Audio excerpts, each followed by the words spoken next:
আমরা শুরু করতে যাচ্ছি আমাদের বারবিকিউ তৈরির সমস্ত কার্যক্রম।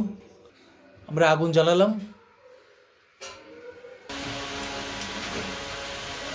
শুরু হয়ে গেছে, আগুন জ্বলে গেছে। আমরা পরবর্তী ধাপে একটু অপেক্ষা করব কয়লাটাকে পুরা রেডি করার জন্য, পুরা উত্তাপ করার জন্য।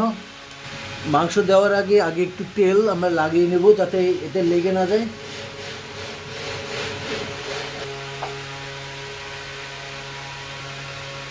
চিকেনগুলো দিয়ে দিলাম বরাবর বারবিকিউ প্লেটের উপরে।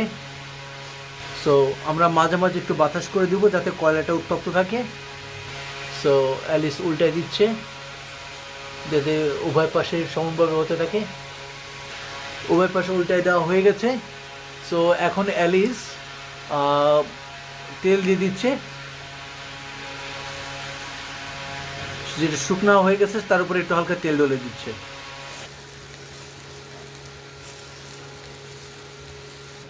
পার্টলি হয়ে গেছে, দেখেন কিছু হয়ে গেছে, তোলা হয়ে গেছে, আর কিছু এখনো বাকি আছে, চলতেছে। যেহেতু দেখেন আপনারা, যেহেতু চিকেন হয়ে গেছে সেহেতু আমরা এখন এখানে যুক্ত করেছি অক্টোপাস, যেটা প্রসেস করা ছিল। অক্টোপাসটা আমরা শিক কাবাবের জন্য তৈরি করেছি, এটা পাশেই রাখা হচ্ছে।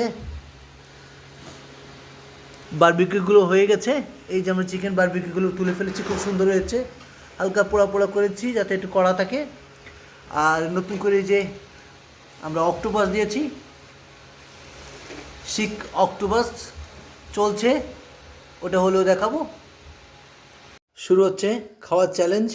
এটা হচ্ছে বারবিকিউ চিকেন, অক্টোপাস, এটা হচ্ছে আলুর চিপস, সাথে রয়েছে পরোটা।